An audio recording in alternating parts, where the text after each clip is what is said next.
Beberapa hari yang lalu terjadi peristiwa yang sangat mengenaskan bagi negara kita yang sebenarnya punya penghasil gas cukup besar dan diekspor, tetapi rakyatnya sangat kesulitan untuk mendapatkan gas. Dan itu peristiwa itu hanya 1-2 hari kemarin, karena kebijakan yang dikeluarkan oleh seorang menteri ESDM yang tidak bijak, yang memindahkan pembelian gas LPG 3 kilo dari pengecer ke pangkalan, yang itu membuat kisruh dan banyak terjadi keruwetan, penumpukan masyarakat, dan ada yang menjadi korban meninggal dunia.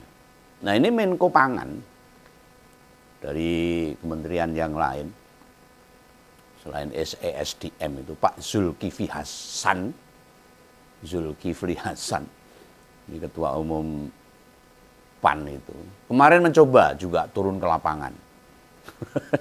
Ada masalah apa ini? Itu memantau tentang ketersediaan pasokan LPG, karena kebijakan Pak Bahlil yang dengar-dengar itu adalah perintah dari Wapres langsung dianulir oleh Pak Prabowo, sehingga pendistribusian gas LPG 3 kilo bisa kembali semula dan masyarakat bisa beli ke pengecer.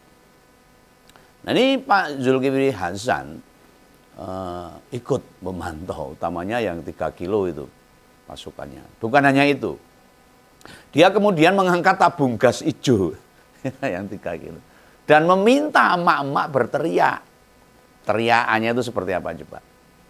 Ya, supaya berteriak, terima kasih Pak Prabowo, terima kasih Pak Prabowo gitu loh. Karena Pak Prabowo gercep untuk mengembalikan kebijakan itu seperti semula. Walah Pak Zulkifli, lah kok sampai segitunya loh, jilat-jilat ke kepala negara. Pak Prabowo nggak suka seperti itu. Itu sudah tanggung jawab Pak Prabowo sebagai presiden untuk tidak menyulitkan rakyatnya. Dan rakyatnya nggak usah mengucapkan terima kasih begitu, sampai segituan loh. Nah, ini giliran pasukan sudah kembali digelontorkan baru datang ke lapangan. Ya, pada waktu masalah itu datang untuk memberikan solusi. Sudah gitu. Sampai segitunya itu loh. Untuk memberikan ungkapan atau gambaran bahwa dia itu seorang menteri yang setia itu. Pak Prabowo nggak suka. Itu namanya ABS saja. Loh, pas 3 hari yang lalu, Bapak ngapain ketika ada korban jiwa, lalu orang berantri, ribuan orang berjajar-jajar, sampai ada yang padudon, itu ngapain tuh? Ngadem sama ngecek itu kan masih ada kelangkaan LPG, gitu loh. Ketika ngecek itu pada waktu kesro, jangan sudah selesai baru datang ngecek.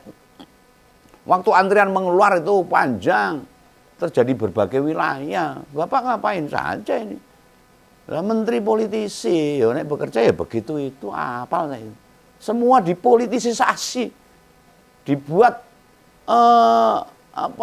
bahan, entah itu untuk pencitraan diri untuk sebagainya. Nah, itu memang begitu kalau politisi dari partai itu. Apapun berita yang menyangkut rakyat banyak jadi perhatian dan dimanfaatkan.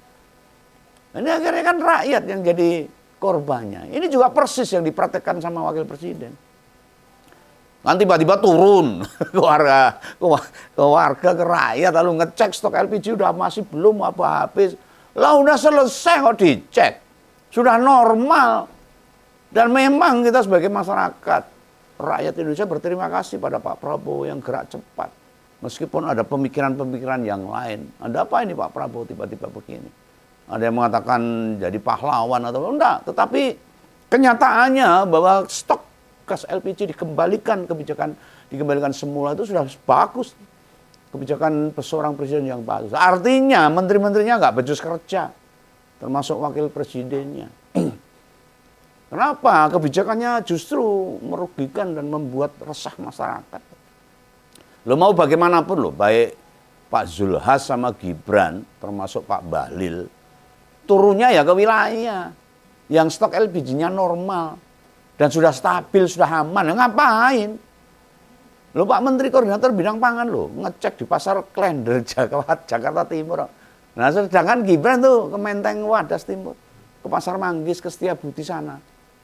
Nah, sudah selesai, ngapain dicek? Maka Pak Begawan menilai keduanya memainkan isu politik, memanfaatkan ribut-ribut kelangkaan LPG buat kepencitraan saja.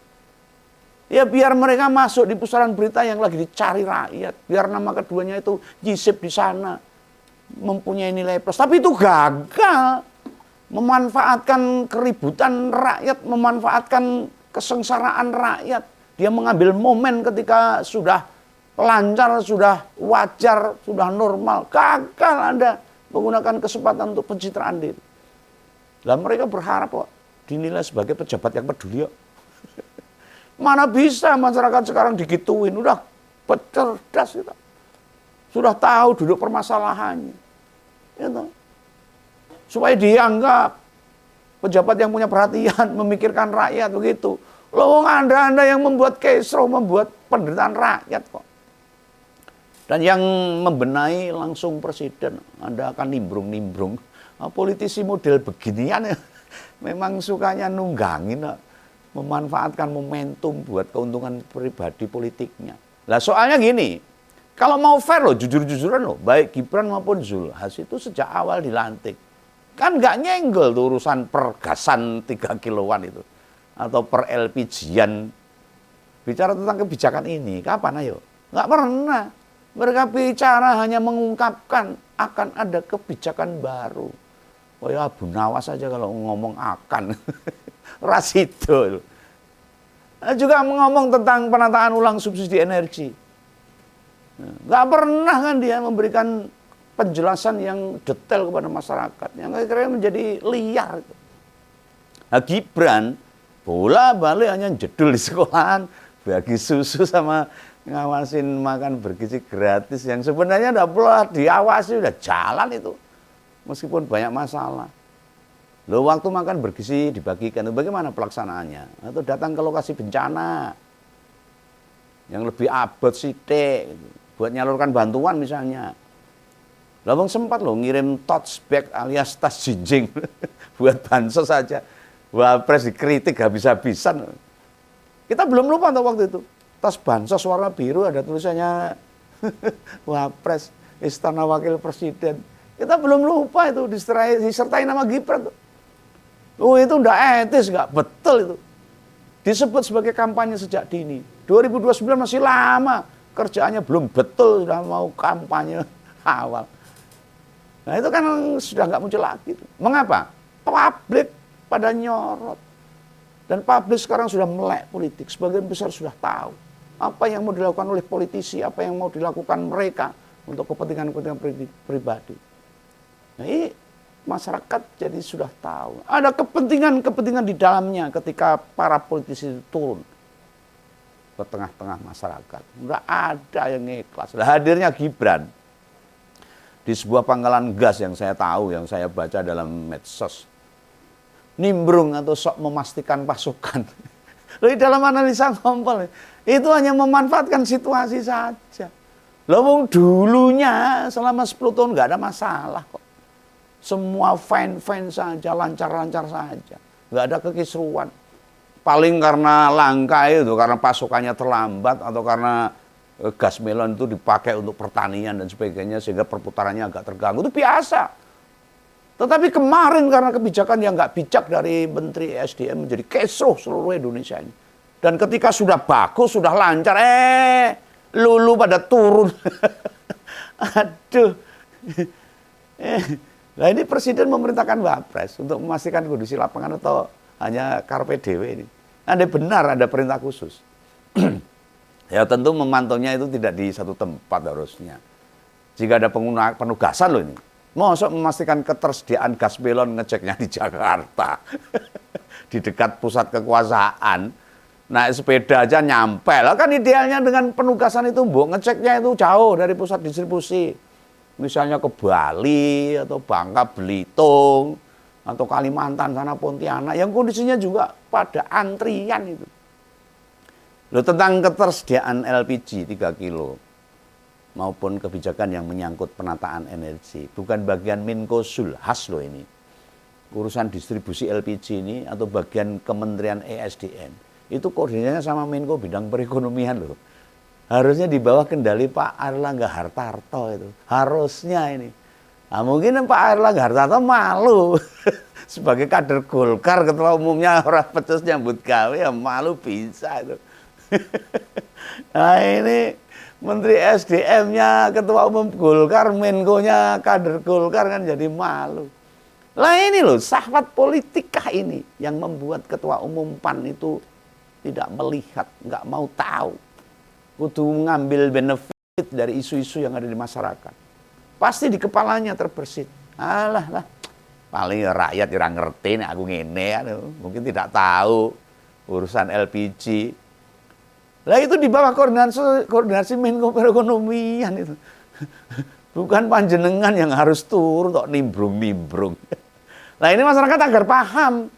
Jadi saya kasih tahu ini para netizen, para ngomporos, bahwa apa yang dilakukan oleh Menteri SDM kebijakannya itu harusnya di bawah kendali dari Menteri Perekonomian, yaitu Pak Airlangga Hartarto, bukan Pak Zulhas.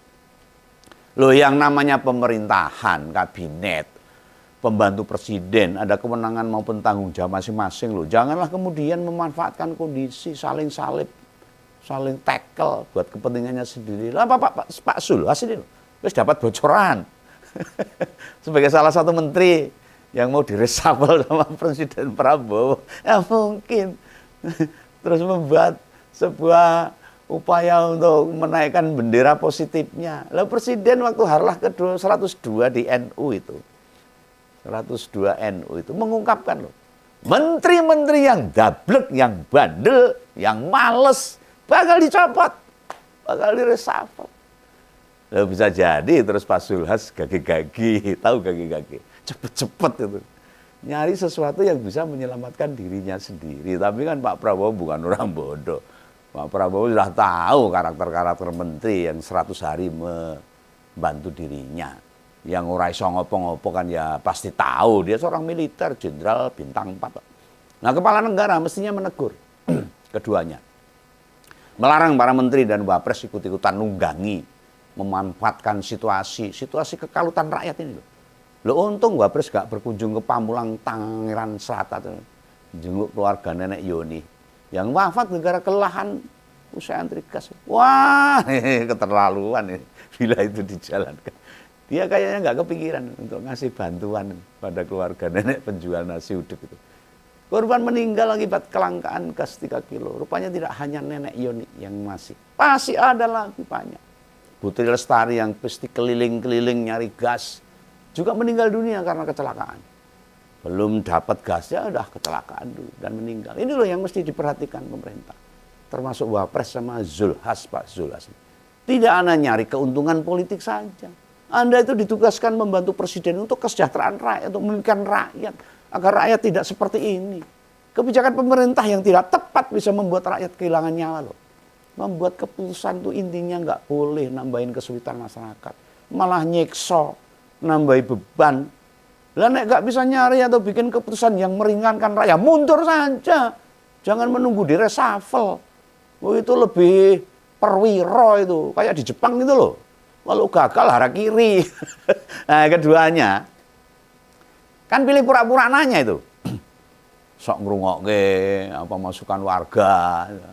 Mungkin bila ditanya kebijakan soal penataan distribusi atau jaminan ketersediaan gas, ya belum tentu dia bisa jawab.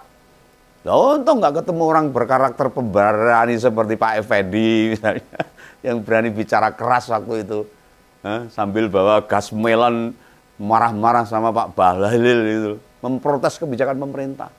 Itu salah satu masyarakat Pak Effendi yang betul-betul paham atas kebobrokan pemerintahan saat ini, khususnya di ESDM. Sempat berdebat tuh sama Menteri SDM yang ngecek distribusi di Cibodas Tangerang itu. Ya kita nggak boleh takut lah. Bila ada pejabat yang berkunjung ke lapangan sepanjang kita benar, ya bilang saja ke pejabat yang kita temui. Rakyat mesti berani bersuara. Penting jangan membentak, jangan mencaci, jangan menghina, jangan memukul, apalagi melakukan tindakan dengan kekerasan. Jangan ya, ingat loh, Pejabat-pejabat itu digaji dari pajak kita. Mereka tidak boleh bekerja sembarangan. Aparat keamanan yang berada di samping para pejabat, tak jamin akan diem kalau kita marah. Marah dengan benar nggak apa-apa. Dengan protes kita. Lihat gimana pengawal Pak Bahlil. Kan yo jagani saja toh, nggak mungkin mencegah toh. Bengawan ini jane yo ngampet guyu ketika ada Pak Effendi marah-marah sama Pak Bahlil itu. Iya tuh waktu Pak Effendi protes ke Pak Bahlil. Soalnya pengawal Pak Menteri itu memegangi gas melonnya yang dipegang Pak Effendi. Yang ditenteng-tenteng Pak Effendi. Loh kan takutnya kalau emosinya meledak, lalu ngeprok gas itu kan ya iso geger sa Indonesia ini. Bisa masuk ke ranah hukum. Neng menurutku, sekejam-kejamnya rakyat itu masih bisa nahan diri. Menghormati pejabat. Beda sama pejabat yang sering bikin kebijakan tidak bijak. Tega dan kejam pada rakyatnya. Kenapa bisa begitu? Mereka tidak merasakan langsung apa kesulitan kita sebagai rakyat. Apalagi pejabat itu tidak berwenang, bukan tugasnya. Sok nyalip, ya, pura-pura sok peduli, sok mau kebantu. Kenyataannya yombo. Malah kadang-kadang nggak tahu tuh. Misalnya diprotes langsung, kita ajak adu argumentasi, berbantah ria, mereka paham kudu piye. Lalu mereka itu nek kepepet nggak bisa nyauri, paling-paling akan jawab, ya nanti akan kami sampaikan ke pejabat terkait. Paling gitu kan. Atau nanti di rapat kabinet, masukan dari rakyat akan kami sampaikan ke presiden. Akan diteruskan, kan gitu. Nah, presiden ini harus menegaskan ini pada para pembantu-pembantunya. Biar fokus pada kerjaannya masing-masing. Tunaikan saja apa yang ditugaskan kepala negara. Jangan sok nyalip teman sendiri. Nah, Pak Zulhas fokus saja tuh. Buat memenuhi janjinya, tidak impor beras lagi loh ya. Tidak impor gula, garam, serta jagung, itu kasihan petani itu. Nah, prediksi Bengawan, janji ini tidak akan berhasil dipertahankan. No. Pasti bobol juga ini. Masyarakat harus mengawal ini. Lah Menko bidang pangan, bengok gak impor. Itu kan di awal tahun. Nanti lihat aja usai September. Apakah dia berani bicara lagi tentang janjinya itu. Pasti jawabnya, waktu akhirnya impor kembali akan berulang. Jawabannya karena cuaca lah, gagal panen lah. Terjadi serangan hama atau permintaan melonjak. Rakyat itu apal banget itu cara para politisi bekerja. Semua selalu ada alasannya. Spread. Inilah yang saya sampaikan dari Bengawan supaya masyarakat paham dan bisa mengerti bagaimana politik di Indonesia ini. Gitu ya, salam Bengawan, salam Ngempol. Jangan lupa subscribe. Dadah.